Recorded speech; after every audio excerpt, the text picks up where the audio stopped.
বিসমিল্লাহির রহমানির রহিম। আসসালামু আলাইকুম। প্রতিশ্রুতি প্রাইভেট প্রোগ্রামের পক্ষ থেকে সবাইকে জানাই শুভেচ্ছা। আমি আজকে আপনাদের সামনে নিয়ে এসেছি দশম শ্রেণীর অর্থনীতির প্রথম অধ্যায় অর্থনীতির পরিচয় বা ইন্ট্রোডাকশন টু ইকোনমিক্স। এটা আমি নিয়ে এসেছি মূলত একটি অনুরোধের প্রেক্ষিতে ক্লাস। একজন আমাকে বলেছিল ইনবক্সে যে স্যার যদি এই ক্লাসটার একটা যে বেসিক ধারণাটা দিতেন খুব ভালো হতো। এর প্রেক্ষিতে আমি এই ক্লাসটা নিয়ে এসেছি। আমরা যেহেতু বাংলাদেশের নাগরিক, একজন নাগরিক হিসেবে একটি দেশের অর্থনৈতিক ধারণা সম্পর্কে, একটি অর্থনীতি সম্পর্কে ধারণা থাকা একান্ত প্রয়োজন।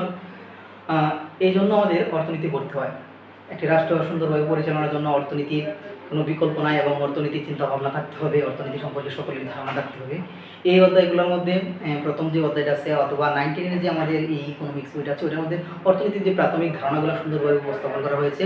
আমরা পরবর্তী ক্লাসে যখন পরবর্তী ধাপে যখন যাব তখন যাতে করে আরও ভালোভাবে বিস্তৃতভাবে জানতে পারি। এই জন্য এখানে আমি যে বেসিক যে ধারণাগুলো আছে এই ধারণাগুলো এখানে একটু আলোচনা করবো। আমরা এই ক্লাসটা দুইটা পার্টে হবে। প্রথম পার্টে আমি ওই অর্থনীতির যে 10টি নীতি আছে সেই নীতিগুলো নিয়ে আলোচনা করব। বলে আমি কথা না বলে সময় নষ্ট না করে চলে যাই আমাদের ক্লাসে। আশা করি ক্লাসটি ভালো লাগবে। ভালো লাগলে অবশ্যই শেয়ার দেবেন ক্লাসটি, এবং যাতে পরবর্তী অন্য কোনো ক্লাস নিয়ে আসতে পারি আমার সাথে যোগাযোগ করতে পারেন, ইনবক্সে কথা বলতে পারেন যে কীভাবে হলে ভালো হয়, কোন ক্লাসটার প্রয়োজন। আমি চলে যাই আমার মূল ক্লাসে। প্রথমে আমরা চিন্তা করতেছি যে অর্থনীতির উৎপত্তি ও বিকাশ। আমাদের যে অর্থনীতিটা আছে এই অর্থনীতিটা একদিনে গড়ে ওঠেনি। অর্থনৈতিক চিন্তা ভাবনা যদি আমরা একটু করি, বর্তমান সময়ে বিশ্বের যে অর্থনৈতিক ব্যবস্থাগুলো আছে সেই অর্থনৈতিক ব্যবস্থাগুলো অত্যন্ত জটিল। আমি বাংলাদেশের বিশ্ব পরিচয় 19 ওই এসএসসি যে বাংলাদেশের বিশ্ব পরিচয় আছে অর্থনৈতিক ব্যবস্থা, বাংলাদেশের জাতীয় সম্পদ অর্থনৈতিক ব্যবস্থা নিয়ে যখন আলোচনা করেছিলাম তখন বিশ্বের যে ওই গণতান্ত্রিক অর্থব্যবস্থা, সমাজতান্ত্রিক অর্থব্যবস্থা এগুলো নিয়ে একটু আলোচনা করেছিলাম, যা এই অধ্যায়ের দ্বিতীয় পার্টে আবার আসবে। তো আমরা দেখেছিলাম অর্থনৈতিক বিষয়টা একটু জটিল, কিন্তু আমরা যদি একদম প্রথম দিকে চিন্তা করি পৃথিবীর সৃষ্টির সূচনা লগ্নে, তখন অর্থনীতির তেমন কোনো কি জানি বলে ঝামেলা ছিল না। অর্থনীতিটা অত্যন্ত সহজ সরল ছিল।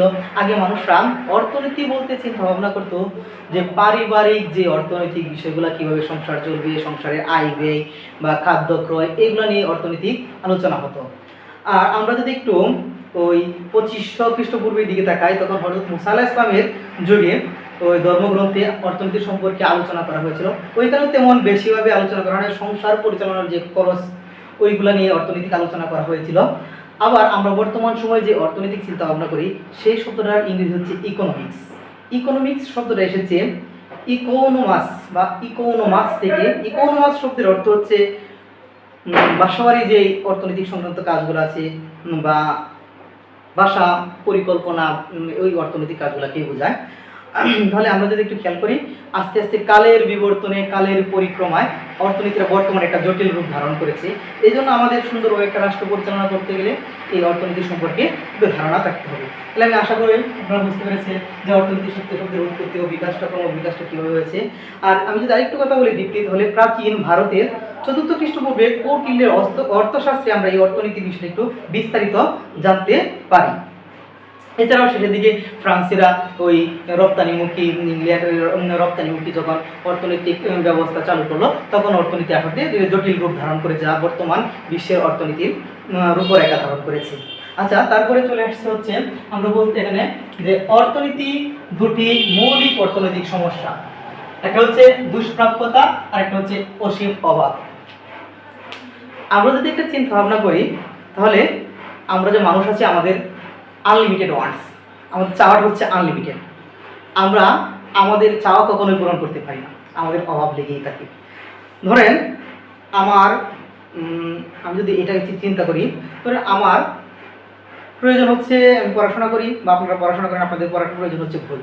আপনি বই ক্রয় করলেন, বই ক্রয় করার প্রয়োজন পর আপনার একটা চাহিদা ছিল বই কিনা, প্রাথমিক চাহিদা যেটা একদম নেসেসারি, প্রয়োজনীয়। তখন বই কেনার পর চিন্তা ভাবনা করলাম আমি যে বইটা ক্রয় করলাম, তখন আমি একটু আরাম করে বসবো, আরাম করে বসে বইগুলো পড়বো। তখন আপনি একটু চেয়ার ক্রয় করলেন একটা।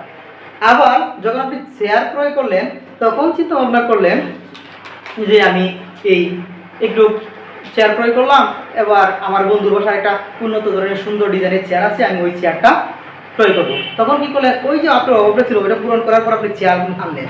চেয়ার আনার পর আবার নতুন চেয়ার দেখে মনে হলো কি ওই চেয়ারটা নেবেন, তখন কি একটা পর একটা অভাব থাকছে। শুধুমাত্র বই কেনার ক্ষেত্রে না, এটা আমি সাধারণ একটা উদাহরণ দিলাম, সকল ক্ষেত্রে আমাদের এই রকম অভাব দেখতে পাই।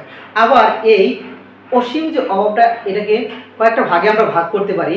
একটা হচ্ছে প্রয়োজনীয় দ্রব্যের অভাব, আর একটা হচ্ছে আরামদায়ক, আর একটা হচ্ছে বিলাস। প্রয়োজনীয়, যেটা আমাদের জীবন ধারণের জন্য প্রয়োজন, যেটা ছাড়া আমাদের জীবন চলবে না, এরকম হলে তাকে বলে প্রয়োজনীয় দ্রব্যের অভাব। আবার যখন প্রয়োজনীয় দ্রব্যগুলার অভাব আমরা মিটিয়ে ফেললাম, তখন আমাদের একটু আরাম আয়েসের জন্য আমরা কিছু দ্রব্যাদি ক্রয় করি, ওই দ্রব্যের অভাবগুলো আমরা মানে অভাবগুলো ফিল করি, তখন আমরা ওই আরামদায়ক দ্রব্যের দিকে ঝুঁকে পড়ি। তার মানে কি, একের পর এক মানুষের চাহিদা থেকেই যায়, অভাব থেকেই যায়। আবার আমরা এখানে দেখছি যে দুষ্প্রাপ্যতা। এখন একটা জিনিস খেয়াল করেন, আমরা যে উৎপাদন ব্যবস্থায় আছি, অর্থনৈতিক ব্যবস্থায় আছি, তখন আমরা পণ্যের দুষ্প্রাপ্যতা মানে কি, দুষ্প্রাপ্যতা বলতে কি বোঝায়? দুষ্প্রাপ্যতা বলতে বোঝায় স্বল্পতা। কি, আমরা যে পণ্যগুলা ব্যবহার করি তার স্বল্পতা রয়েছে, স্বল্পতা রয়েছে বলেই এই পণ্যের চাহিদা রয়েছে। একবার যদি আমরা একটু হীরার কথা চিন্তা করি, যেগুলো প্রাকৃতিকভাবে হীরা উৎপাদন করা হয় বা পাওয়া যায়, বা যেগুলো কৃত্রিমভাবে উৎপাদন করা হয় সেগুলো না, প্রাকৃতিকভাবে, ওই প্রাকৃতিকভাবে যে হীরাগুলো আসে তার মূল্য থাকে অনেক। কারণ কি, ওই হীরাগুলার স্বল্পতা রয়েছে, স্বল্পতা রয়েছে বলে তার মূল্য, তার মানে কি ওই হীরা হচ্ছে দুষ্প্রাপ্য। এইভাবে প্রত্যেকটা পণ্যেরই মোটামুটি একটা দুষ্প্রাপ্যতা থাকে। এই হচ্ছে অর্থনীতির দুটি মৌলিক সমস্যা, একটা হচ্ছে দুষ্প্রাপ্যতা, অন্যটা হচ্ছে অসীম অভাব। এখন যদি আমরা একটু অর্থনীতির চিন্তা ভাবনা করি, অর্থনীতির ধারণা সম্পর্কে একটু আলোকপাত করি, তাহলে আমরা দেখতে পাই বিজ্ঞানের উন্নতির সাথে সাথে অর্থনীতিরও উন্নয়ন ঘটেছে। অর্থনৈতিক চিন্তা ভাবনায় একটু পরিবর্তন এসেছে। আমরা এই অর্থনৈতিক পরিধিটা যদি একটু চিন্তা করি, বিস্তারিতভাবে আলোচনা করি, তাহলে অনেক লংলি আলোচনা করতে হয়। অর্থনৈতিক পরিধিটা অনেক বড়, পরিসরটা অনেক বড়। তারপরে আমরা যদি একটু চিন্তা করি, তার মধ্যে অর্থনীতি সম্পর্কে বেশ কয়েকজন বিশদভাবে আলোচনা করেছেন। তাদের মধ্যে হচ্ছে অ্যাডাম স্মিথ গুরুত্বপূর্ণ ভূমিকা রেখেছেন, পরে হচ্ছে জন স্টুয়ার্ট মিল, অধ্যাপক এল রবিন্স, অনেকেই অনেক রকম তাদের মতবাদ ব্যক্ত করেছেন। তবে তাদের মধ্যে অধ্যাপক রবিন্সের যে একটা আছে, মতবাদটা আছে বা অর্থনীতি সম্পর্কটা সবচেয়ে গ্রহণযোগ্য। তিনি এই অসীম অভাব এবং মানুষের বিভিন্ন ধরনের চাহিদা, বিভিন্ন ধরনের অভাব সম্পর্কে তার ওই সংখ্যার মধ্যে বর্ণনা করেছেন, তার যে থিওরি দিয়েছেন, এবং সেখান থেকে কীভাবে উত্তরণ হওয়া যায়, কীভাবে বাজার ব্যবস্থাকে আরও উন্নয়ন করা যায়, কীভাবে একটা ভালো অর্থনৈতিক দিকে নিয়ে যাওয়া যায়, এই যে এটা তার এই থিওরির মধ্যে তিনি অ্যাপ্লাই করেছেন। এবং তার ওই থিওরিটা সমাদৃত হলেও কিছু কি জানি বলে কিছু সমালোচিত হয়েছে। আপনারা একটু বইয়ের মধ্যে দেখে নেবেন আপনাদের এই থিওরিগুলো বা সংজ্ঞাগুলো। তারপরে আসতেছে আবার একটু কথা বলে নেই, আমরা যে অর্থনীতি পড়ি, বর্তমান অর্থনীতি, এই অর্থনীতির জনক হচ্ছে অ্যাডাম স্মিথ। তারপরে আমরা অর্থনীতির প্রধান দুটি শাখা নিয়ে একটু আলোচনা করবো, একটা হচ্ছে ব্যষ্টিক অর্থনীতি আর একটা হচ্ছে সামষ্টিক অর্থনীতি। ব্যষ্টিক অর্থনীতি কি? ব্যষ্টিক অর্থনীতি বলতে আমরা কি বুঝি? ব্যষ্টিক একটা হচ্ছে ইংরেজিতে বলেছে মাইক্রো বা ক্ষুদ্র। মাইক্রো শব্দ এসেছে গ্রিক শব্দ ম্যাক্রোস থেকে, যার অর্থ হচ্ছে ক্ষুদ্র। এখন আমাদের যে অর্থনৈতিক ব্যবস্থায় ক্ষুদ্র পরিসরে যে উৎপাদনগুলো হয়, ব্যক্তি কেন্দ্রিক যে উৎপাদনগুলো হয়, তাকে আমরা মাইক্রো অর্থনীতি বলতে পারি। ব্যক্তি কেন্দ্রিক উৎপাদন হলে ওইখানে ধরেন একটা পরিবারের উৎপাদন হচ্ছে অথবা যে কোনো একটা কোম্পানির উৎপাদন হচ্ছে, তখন তাকে মাইক্রো অর্থনীতি আমরা বলতে পারি, বা আমরা এটাকে ব্যষ্টিক অর্থনীতি বলতে পারি। এখানে শুধুমাত্র একজনকে চিন্তা করা হয়, একটি কোনো বিষয়কে মানে কেন্দ্র করে তার উৎপাদন ব্যবস্থা হয়। এখানে সামগ্রিক কোনো চিন্তা ভাবনা নেই। এখানে শুধুমাত্র একজন ব্যক্তির কোম্পানি হতে পারে অথবা একটি পরিবারের উৎপাদন ব্যবস্থা, পরিবারের যে যাবতীয় চাহিদা, ওইগুলো যখন চিন্তা ভাবনা করা হবে তখন তাকে আমরা ব্যষ্টিক অর্থনীতি বলবো। তারপরে আমরা চলে যাই সামষ্টিক। সামষ্টিক সামষ্টিক বা ম্যাক্রো অর্থনীতি। ম্যাক্রো শব্দের অর্থ হচ্ছে সর্বদিকভাবে আমরা যদি চিন্তা করি, সকল দিক মানে বৃহত্তর দিক নিয়ে চিন্তা করলে হয় ম্যাক্রো অর্থনীতি বা সামষ্টিক অর্থনীতি। এই সামষ্টিক অর্থনীতিতে কোনো একজন ব্যক্তি বা কোনো একটা কোম্পানিকে কেন্দ্র করে কোনো কিছু হবে না, কোনো একটা উৎপাদন ব্যবস্থাকে কেন্দ্র করে কোনো কিছু হবে না। ওই অর্থনৈতিক ব্যবস্থা একদম উৎপাদনের সামগ্রিক একটা রাষ্ট্রের কথা চিন্তা করা হবে, রাষ্ট্রের সকল আয় ব্যয় উৎপাদন মুনাফা এগুলো চিন্তা করা হবে। রাষ্ট্র না, আন্তর্জাতিক ক্ষেত্রেটাও চিন্তা করা হবে। যখন বৃহত্তর পরিবেশে অর্থনৈতিক উৎপাদন ব্যবস্থা মুনাফার কথা চিন্তা করা হবে, তখন তাকে আমরা বলবো সামষ্টিক অর্থনীতি। আচ্ছা, আশা করি এই পর্যন্ত আপনারা বুঝতে পেরেছেন। এবার আমরা চলে যাই, আমরা যে অর্থনীতি পড়েছি এই অর্থনীতির 10টি নীতি আছে। এই 10টি নীতি নিয়ে আমরা আলোচনা করি। 10টি নীতির প্রথম নীতি হচ্ছে মানুষকে পেতে হলে ছাড়তে হয়। আমরা মানুষ, আমাদের অভাব অসীম, আমরা পেতে চাই। আমরা যদি কোনো একটা বস্তু পেতে চাই, অন্য একটা বস্তু অবশ্যই আমাকে ছাড়তে হবে। সাপোজ মনে করেন আপনি আম খেতে পছন্দ করেন, আবার কলা খেতে পছন্দ করেন। এখন আপনি আপনার এতটুকু জায়গা আছে খাওয়ার যে আপনি একটি আম খেলে আর কলা খেতে পারবেন না, আবার যদি একটি কলা খান তাহলে আম খেতে পারবেন না, কিন্তু আপনার দুইটাই পছন্দের ফল। তখন যখন আপনি আম খাবেন তখন আপনাকে কলা খেতে পারবেন না, কলা ছাড়তে হবে। এই যে এরকম যখন অর্থনৈতিক ব্যবস্থা হয়, দুইটি থেকে যখন কোনো একটিকে বাছাই করে নিতে হয়, তখন ওই অবস্থাটিকে বলে যে একটি পেতে হলে অপরটি ছাড়তে হবে। সুযোগ ব্যয়। 2 নম্বর হচ্ছে সুযোগ ব্যয়। সুযোগ ব্যয়, সাপোজ মনে করেন আপনার বাড়িতে গৃহস্থালী কাজকর্ম করা প্রয়োজন এবং আপনি আপনার কর্মক্ষেত্রে আজকে যদি যান তাহলে আপনার কর্মক্ষেত্রে বিরাট বড় একটা প্রফিট হবে, মুনাফা লাভ করবে এবং এখান থেকে আপনি অনেক একটা লভ্যাংশ পাবেন।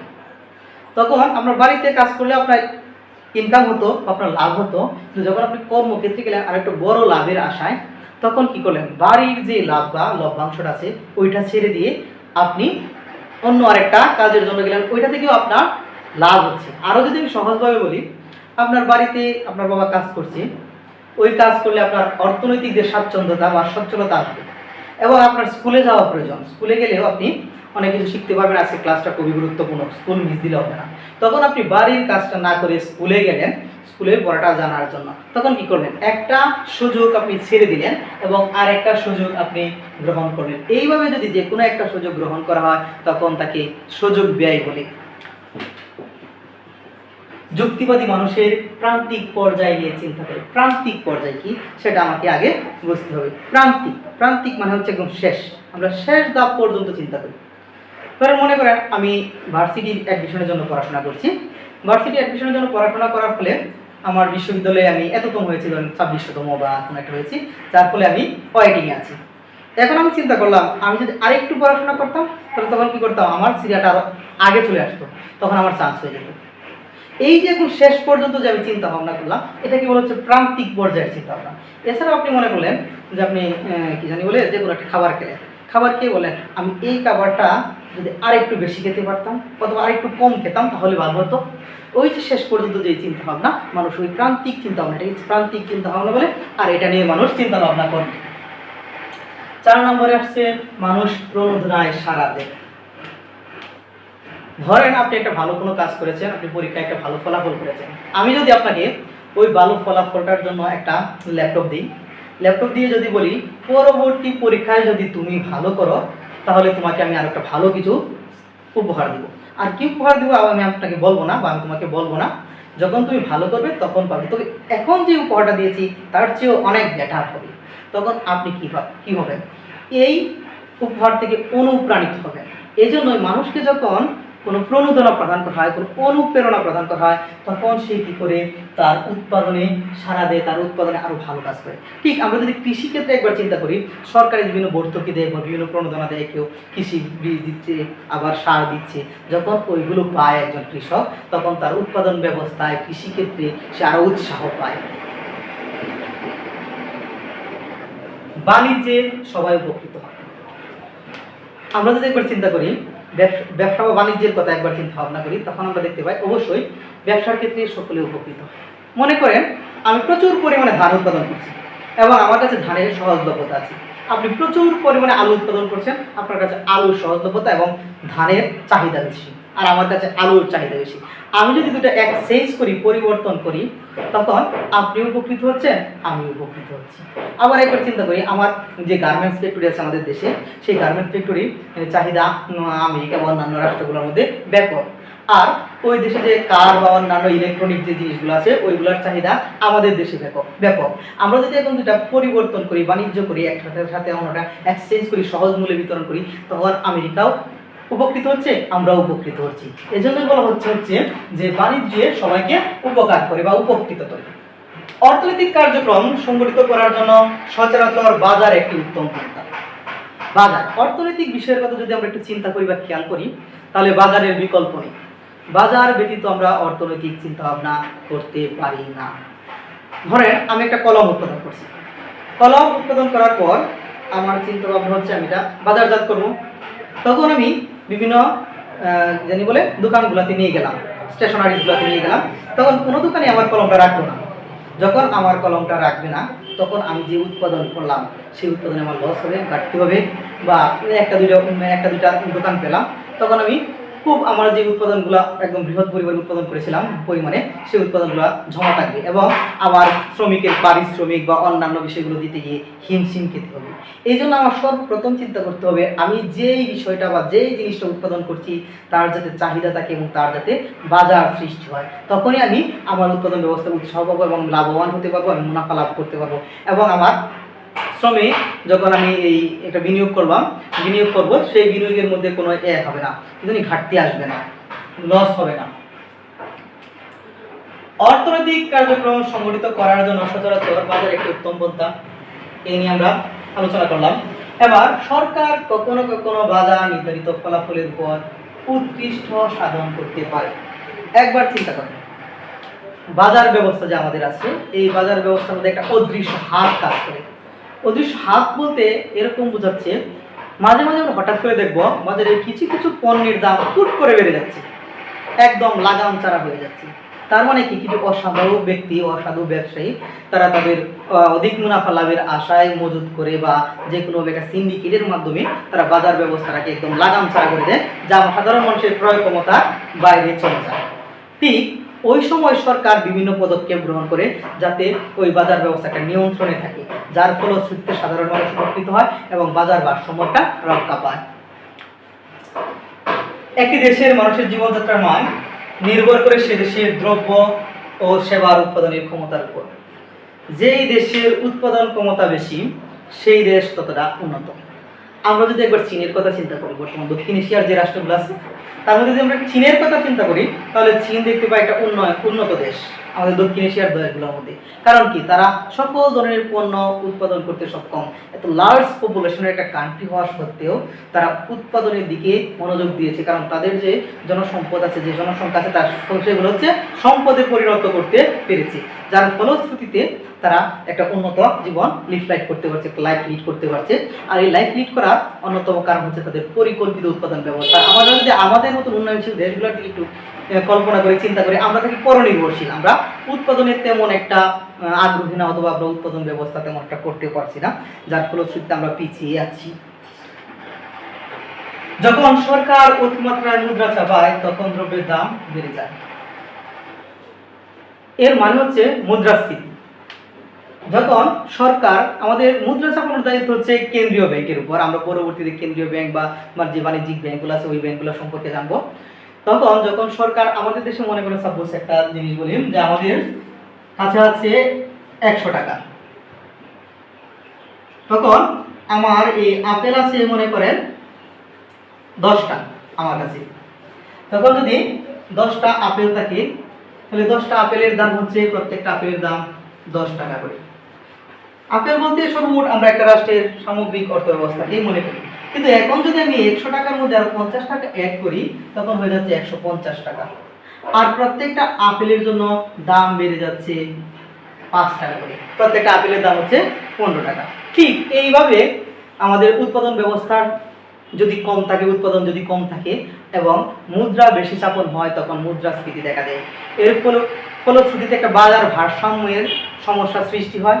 আর এই মুদ্রাস্ফীতির অনেক কারণ রয়েছে, এই কারণগুলোর মধ্যে অন্যতম যদি আমি কয়েকটা কারণ বলি, সে হচ্ছে খেলাপি। আমরা যদি আমাদের খেলাপি ঋণ, আমরা যদি আমাদের এই ব্যাংকিং ব্যবস্থার দিকে চিন্তা করি, তাহলে দেখতে পাই যে আমরা ব্যাংক থেকে মানুষকে ঋণ দেয়, এই ঋণ দেওয়ার পরে সেই ঋণ আর ব্যাংকে আমরা ফেরত দিই না। তখন যখন একটা দেশের ভেতরে ওই ঋণটা থাকে বা টাকাটা থাকে, তখন আমরা চিন্তা করি যে আমাদের দেশের মধ্যেই টাকা আছে। আবার কিছু কিছু ক্ষেত্রে কি করা হয়, এই টাকাটা ডলারে কনভার্ট করে বিদেশে প্রেরণ করা হয়, পাঠিয়ে দেওয়া হয়, পাচার করা হয় অবৈধভাবে, তখন আমাদের দেশে মুদ্রাস্ফীতি দেখা দেয়। সমাজে মুদ্রাস্ফীতি এবং বেকারত্বের মধ্যে স্বল্পকালীন বিপরীত সম্পর্ক বিরাজ করে। আমরা মুদ্রাস্ফীতি কি বুঝলাম? বেকারত্ব হচ্ছে একটা দেশে কর্মক্ষম জনসংখ্যা আছে, তারা কাজ করতে ইচ্ছুক, প্রচলিত যেই মুনাফা যে পারিশ্রমিক আছে ওই পারিশ্রমিকের বিনিময়ে সে কাজ করতে ইচ্ছুক, কিন্তু যখন সে কাজ পাবে না, তখন কাজ করার ইচ্ছুক সত্ত্বেও সে কাজ পাবে না, তখন ওই অবস্থাটাকে বলে হচ্ছে বেকারত্ব। যখন মুদ্রাস্ফীতি বাড়বে তখন বেকারত্ব কমে যাবে, আবার যখন মুদ্রাস্ফীতি কমবে তখন বেকারত্ব বেড়ে যাবে। এর মানে হচ্ছে একটা অপরটার বিপরীত, একটা বাড়লে অপরটা কমে, আবার একটা কমলে অপরটা বেড়ে যায়। মুদ্রাস্ফীতি বাড়লে বেকারত্ব কমে যাওয়ার অন্যতম কারণ হচ্ছে যখন মুদ্রাস্ফীতি বাড়ছে তখন পণ্যের দাম বৃদ্ধি পাচ্ছে, তখন উৎপাদনের চাহিদা বাড়ছে, উৎপাদন করতে হচ্ছে ব্যাপক পরিমাণে, তখন শ্রমিকের প্রয়োজন হয়, এর জন্য প্রচুর পরিমাণে শ্রমিক নিয়োগ দেওয়া হয়, যার ফলশ্রুতিতে বেকারত্ব কমে যায়। আবার যখন মুদ্রাস্ফীতি কমে যায়, পণ্যের দাম কমে, অধিক হারে উৎপাদন করার চিন্তা ভাবনা থাকে না, উৎপাদন যে শিল্প কারখানাগুলো উৎপাদন করা হয়, তখন আবার তারা শ্রমিক ছাঁটাই করে, এইভাবে বেকারত্ব আবার বেড়ে যায়। আশা করি ওই যে সম্পূর্ণ ক্লাসটা বা যে বিষয়টার উপর আজকে আমি আলোচনা করেছি তোমরা বুঝতে পেরেছো। সবাইকে ধন্যবাদ।